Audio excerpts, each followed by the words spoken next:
It's hard to believe it, but Tears of the Kingdom is only moments away, and I've got one last theory I wanted to get out there before I get into the game myself. I presented this theory in a live stream a while ago, and it was really cool that a bunch of you came along to join in and share your thoughts. It was great, and so I wanted to deliver on the promise I made there to put it out as a set video and lock it in. Let me explain the details and the machinations behind the theory that I've dubbed the Hand of Power. Like any art form, observations can depend on the variables that surround the audience, and so to me, theories are quite personal.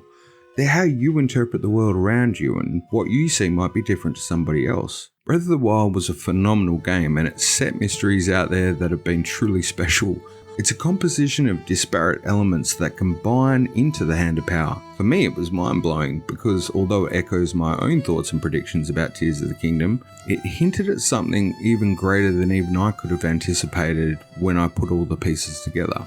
Each asset in this combination is distinct. Some of them released at various points, but also maybe on different platforms, or how I became aware of it anyway. One example is the logo, which was released in the trailer in September last year. Then you have this strange sigil of sorts that adorned the introductory animation to Nintendo Japan's Tears of the Kingdom website. It was strange to me because although they are similar in style, they're definitely unique to each other and featured on alternative media and publications. For example, there was this sword, which I only heard about through Jordan over at the GameSmiths Forge. He saw it on Twitter and was kind enough to share it with us, and it was a great spot because without it, I would have missed something crucial in this puzzle that came together.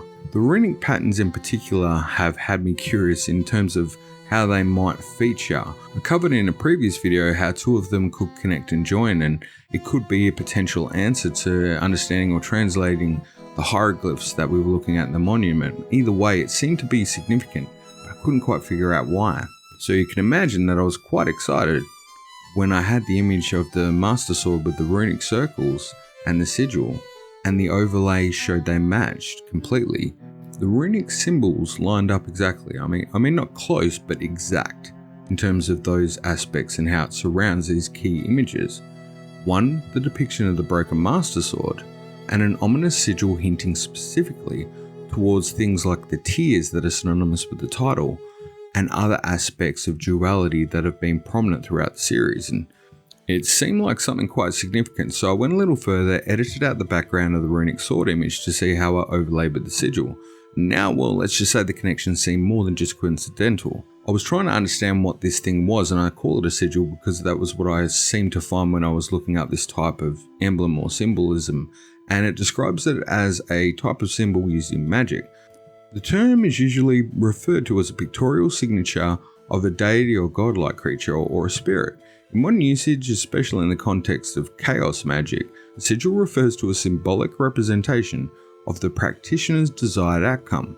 Well, now this married up perfectly when I thought about the mummified Ganondorf we saw in the reveal trailer, heaved back in a chaotic undying seal that formed around pools of malice, breaching against the spiritual hand of sorts that reached out from high above. The scene definitely looked like a ritual had taken place, and it hinted at tribes like the Zonai, or perhaps even the Interlopers, or perhaps someone new to the series. The sigil represented a duality. It was mimicking the figures in the monument we'd seen, and also the eye motif seemingly streaming tears. And lastly, all of this is centered around a single skeletal hand acting to make it the most important aspect of whatever this referred to. If we went further, we could find circular patterns that perfectly act to complement the circular logo design of the twinning dragons, and even another asset I'd been wondering about, which seemed almost inconsequential, acted to sort of fit between the gaps of the outer borders. I was toying with this for a while, trying to see how I could get it to fit, and in turning it, it really had a feeling like it could act like teeth on cogs and could act to turn it like a gear, or maybe even could be something reminiscent of things like the Gate of Time. That certainly struck me anyway. You see, the Gate of Time is something I've been thinking would come into play in Tears of the Kingdom, and this is where I'd say that theories are open for interpretation. And whilst it's connected, it could be coincidental, so I'll leave that up to you. The last clue, though, that I mentioned earlier was the gameplay trailer, and specifically that Ultrahand. You see, this new ability was complemented by an icon in the HUD, identical to the hand in the sigil. But even better, here it was red, and that part was particularly important for me. You Let me explain. Ganondorf is always synonymous with the Triforce power. It's 1/3 of the ultimate ancient relic we know as the Triforce. And I've theorized about this before, being curious about the nature of Zelda Encyclopedia, where it references that Ganondorf is still owning this piece of the Triforce, following the climax of Twilight Princess. Although it looks like he's defeated, it does state that here Ganondorf retains the Triforce of power, specifically using the word eliminated at the end of his name. The placement in the book and the timing of this publication, which came out after Breath of the Wild, I've suggested in Timeline Triforce Theory video on the channel that the alignment of Link's garb to the Triforce returning was hinted at, but that observation was the pattern on his garb and how it could match the 3 Triforces for each timeline as they existed prior to Breath of the Wild. At first glance it doesn't make sense, but it does if you really consider that at the end of the Fallen and the Adult timeline the 2 Triforces are united. The only way this pattern could possibly work was if the Triforce of the middle timeline, the child timeline, was separate and distinct. And Zelda Encyclopedia dedicated a whole page to showing us just how that could be. Now, all of this kind of seemed impossible. How could Ganondorf still remain in possession of the Triforce power? Seems unlikely, but elimination is specific wording. Just like sealing someone away, doesn't imply a cessation. This overall connection I've been working on in my own head to understand the Zelda series and the connections from what Breath of the Wild posed in its mysteries started in a video I did back in 2021 on the connections to Skyward Sword. There I saw some clues that suggested that Demise could have planned his return well before he even confronted Link in the game. And it's a prediction supported by some of the key art, but even more by the appearance of the Malice in the ancient cistern, which to my mind could have only existed if he was defeated in the past. It was almost as certain when I saw him laughing in his defeat. And that's when I realised that the Blood Moon mechanic featured in Breath of the Wild presented a possibility of a grander mystery. The hand in the middle of the sigil looks like it could be that of Ganon, or it could even represent the hand that's actually holding him down. Until now it only featured in the sigil, and that was green. This greenish aqua colour has typically been aligned in the series with the spirit energy or force. It's the mark of furore, wind and courage, and that was kind of odd. I've made comments before that there was this connection between the garb of Link and Ganondorf in Ocarina of Time, but when I saw Ultrahand in the red colour, you typically align red with the pursuit of power, specifically Ganondorf who seeks it. And that got immensely better for me when you notice that this weird triangle that sort of features in the middle of the hand, kind of like the one you have on the face of your palm, is indeed a triangle that represents a scene we've seen before in the Zelda series, where a wielder of the Triforce would have one on the hand, but if we look at the orientation, it does indeed line up with the back of the hand. Who could it represent? Moving on, I overlaid the Master Sword, and this was kind of important because the Master Sword not only acts to defeat both Ganondorf and Demise, but also a literal key in opening up the Gate of Time as shown in Skyward Sword. He describes Demise as a character who has conquered time. You see he's represented by his characterization of darkness, which opposes Hylia, who represents the light.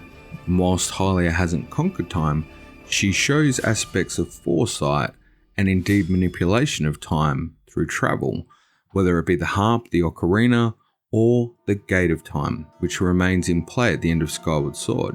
When I referred earlier to Demise's plans to return in Skyward Sword, it was kind of based on that aspect that if he conquered time, he knew he could come back, that his malice would grow and grow as the monsters that die would be revived and their hatred of being unable to move on would feed into the malice and it would build.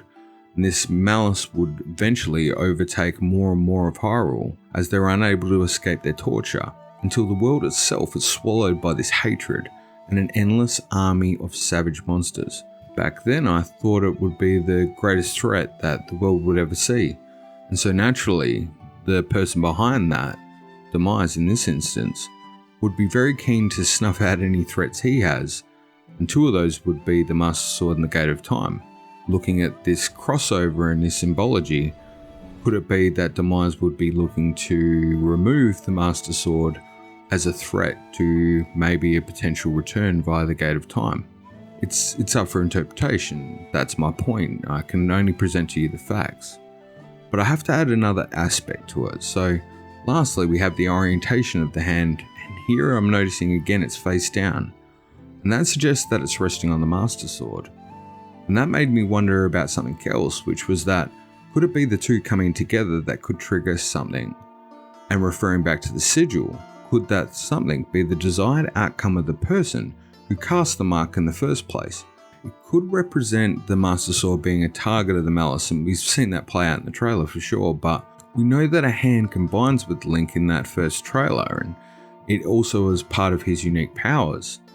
So then in the gameplay trailer, when I realised that Ultrahand, this uber powerful ability Link's about to have, is actually connected to that skeletal hand from the sigil, and denoted by the red colour, it really made me start to wonder, is there more to the connection between Link and Ganon that I've theorised about before? What if that combination of Ganon and Link, where I've suggested that Ganon could be taking over Link, that Link could be dying, would mean that Link could succumb to the lure of power and in search of the Triforce? That could trigger events that would ripple throughout the Zelda universe, and well beyond the Hyrule from Breath of the Wild, and indeed threaten the realms we've known since the series begun. In the reveal leading up to Tears of the Kingdom, Aonuma referred to adventures in lands beyond Hyrule. Funnily enough, Zelda Encyclopedia has a page that features this exact wording, which was odd when you consider it on its own, but gets really interesting more so when you look at the Sky Islands that feature above it. And down below here we have the representation of Hyrule and the realms as they exist to what we know. Its locations harken to other adventures and key titles throughout the series, but it also hints at dichotomies in dimensions. Realms are inverse, they're behind, they're above, they're opposite. It's like a three-dimensional representation, but even more, it's bizarre when you consider we have two kingdoms of Hyrule that are shown to coexist, suggesting that it could be an aspect of time being irrelevant, because how could you have two kingdoms exist at the same time and connected to the same heavens? It's bizarre when you look at it, and it's really puzzling to understand, but there's a lot to consider when you wonder about the strange characters featured on the mural and trailers. They seem to be almost godlike or deity level beings, and with elements of Skyward Sword being the origin story, the connections to Hylia and indeed Shinto rituals, and even the sword talking to Zelda when Link falls at Fort Hateno, almost indicative of Fi in that relationship. It's not outside the realm of possibility that aspects of time, realms and gods could very much be in play. There's plenty more information, details and aspects that attach to this as well, and certainly ones I've covered in past videos and more to come, and I can't wait to share those as well. But the best part about doing Zelda theories is of course hearing the ideas from everybody and seeing how we all look at it differently. It's how I learn about different ways of thinking as well, and for this one it was really important to do it live just to get that connection. And as I said, if you've got your own thoughts, leave them in the comments because it'll be great to know what you think will happen. I'm going to sign off there because Team GameSmiths, that's me, my wife and my daughter, well, we are mere hours away from collecting our copies and starting the adventure together. All three of us will start playing at the same time. It's going to be great. By the way, if you'd like to see Tears of the Kingdom played by somebody who's terrible at gameplay while they babble on about Zelda lore and whatever comes to their mind, feel free to pop in or say hello if you happen to be that way. You can always get in contact in the comments and let us know your thoughts, or you can pop in over at the Discord Forge. There's a bunch of guys over there who are kicking goals every day, and a huge shout out to the Sages and a big thanks to Jordan and Dan for doing amazing work celebrating 1 year of the Discord Forge, which is absolutely amazing. Thank you everyone there. Be safe guys, be amazing, go and create a legend of your own. I can't wait to hear about it. We'll see you next time here on GameSmiths.